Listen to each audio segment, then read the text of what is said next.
김대호TV의 민사집행법 실무 및 법무사 시험 대비 민사집행법 판례를 정리해 드립니다. 자, 1번 제3채무자의 집행공탁 전에 동일한 피압류 채권에 대하여 다른 채권자의 신청에 따라 압류명령이 발령되었으나 집행공탁 후에 제3채무자에게 송달된 경우라면 압류명령의 효력은 발생하지 않습니다. 자, 2번 부동산 경매 절차에서 채무자 소유 부동산이 매각되고 매수인이 매각대금을 다 납부하여 매각부동산 위에 저당권이 소멸하였더라도 배당 절차에 이르기 전에 채무자에 대한 회생 절차 개시 결정이 있었다면 저당권자는 회생 절차 개시 당시 저당권으로 담보되는 채권 또는 청구권을 가진 채무자 회생 및 파산에 관한 법률 141조에 따른 회생 담보권자로 봄이 타당합니다.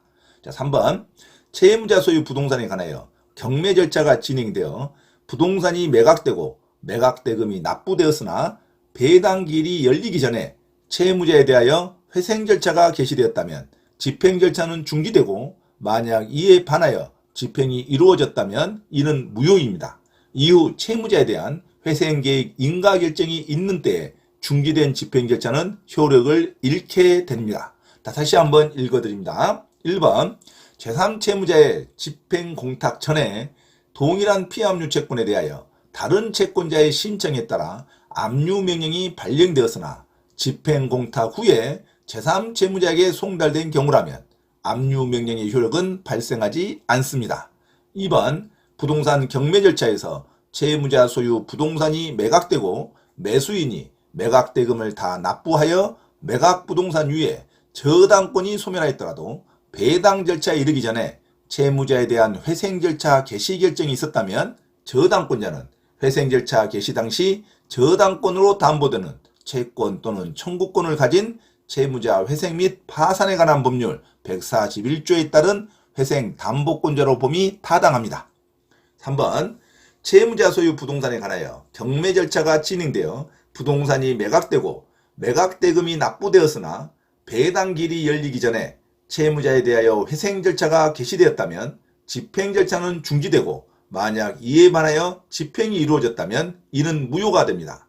이후 채무자에 대한 회생계획 인가 결정이 있는 때에 중지된 집행 절차는 효력을 잃게 됩니다. 이상 세 가지 민사집행법에 관한 판례를 반드시 숙지하시기 바랍니다. 자, 1번 사항은 어디가 핵심이냐면 제3채무자의 집행공탁 전에 동일한 피압류 채권에 대하여 다른 채권자의 신청에 따라 압류명령이 발령되었으나 집행공탁 후에 제3채무자에게 송달된 경우라면 송달에 대한 효력이 핵심입니다. 항상 강제집행에서 집행의 강제 압류의 효력이 발생하려면 송달된 때로부터 압류의 효력이 발생됩니다. 제3채무자에게 송달된 때 그 압류명령의 효력이 발생되는데 이미 집행공탁 후에 제3채무자에게 늦게 송달된 때라면 압류명령의 효력은 발생하지 않습니다.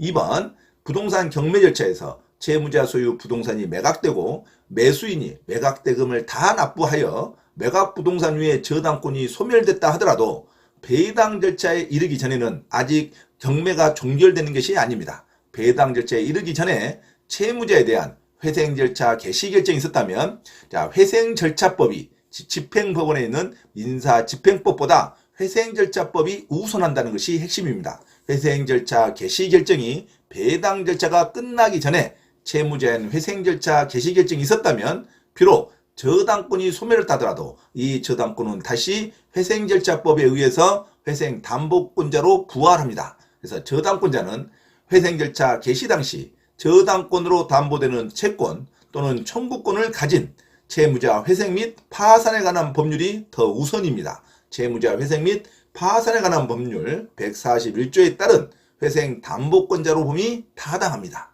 자, 3번 채무자 소유 부동산에 관하여 경매 절차가 진행되어 부동산이 매각되고 매각대금이 다 납부되었으나 배당기일이 열리기 전에 아직 경매가 끝나는 게 아닙니다. 배당기일이 종결돼야 경매 절차가 마지막 종결이 되는 겁니다. 배당기일이 아직 열리기 전에는 매각대금을 다 납부되었어도 전체 경매 절차가 끝나는 것이 아닙니다. 그래서 배당기일이 열리기 전에 채무자에 대한 회생 절차가 개시되었다면 채무자의 회생 및 파산에 관한 법률이 먼저 적용됩니다. 회생 절차가 개시되었다면 집행 절차는 중지되고 만약 이에 반하여 집행이 계속 이루어졌다면 배당이 계속 이루어졌다 하더라도 이는 무효가 됩니다.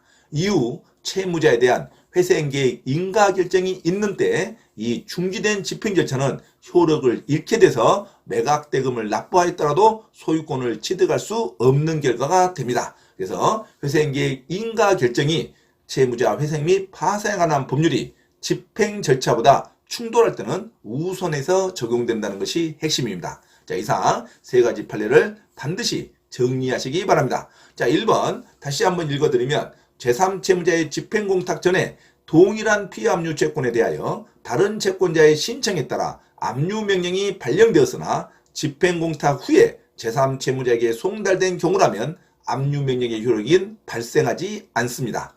2번 부동산 경매 절차에서 채무자 소유 부동산이 매각되고 매수인이 매각대금을 다 납부하여 매각부동산 위에 저당권이 소멸하였더라도 배당 절차에 이르기 전에 채무자에 대한 회생 절차 개시 결정이 있었다면 저당권자는 회생 절차 개시 당시 저당권으로 담보되는 채권 또는 청구권을 가진 채무자 회생 및 파산에 관한 법률 141조에 따른 회생 담보권자로 봄이 타당합니다. 3번 채무자 소유 부동산에 관하여 경매 절차가 진행되어 부동산이 매각되고 매각대금이 납부되었으나 배당길이 열리기 전에 채무자에 대하여 회생 절차가 개시되었다면 집행 절차는 중지되고 만약 이에 반하여 집행이 이루어졌다면 이는 무효가 됩니다. 이후 채무자에 대한 회생계획 인가 결정이 있는 때에 중지된 집행 절차는 효력을 잃게 됩니다. 이상 민사집행법 판례를 정리해 드렸습니다. 반드시 숙지하시기 바랍니다. 참고로 김대호 TV 부동산 경매 시사 강의에서 공지사항을 알려드립니다. 첫째, 공인중개사 시험 전과목 핵심 이론과 예상 적중 문제풀이를 수강하고자 하는 분은 개인 또는 그룹으로 특별 과외 신청을 할 수 있으며 공인중개사 고시학원에서의 특강 수업 신청도 가능하니 문의하시기 바랍니다. 둘째, 경기도 용인시 신분당선 수지구청역 인근 용인직업전문교육원에서 경매 실무 및 권리분석 강의와 강제집행법 실무 강의를 진행하고 있으니 부동산에 관한 제반 법률을 수강하고자 하는 분은 용인직업전문교육원에 문의하시기 바랍니다. 셋째, 서울 송파구 9호선 석촌역 인근 송파 CS 평생교육원에서 주 3회 공인중개사 자격시험 전과목 이론과 문제풀이 강의 진행을 예정하고 있으니 공인중개사 자격증 취득에 관심이 있으신 분은 송파 CS 평생교육원에 문의하기 바랍니다.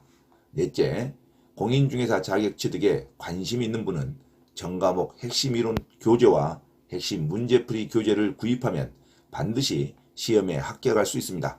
전과목 핵심 이론 교재 구입과 문제풀이 교재 구입을 원하는 분은 김대호 원장에게 문자로 주문 신청하면 주소지로 배송해 드립니다. 이상 부동산 고시연구원 김대호 TV 김대호 원장입니다. 감사합니다.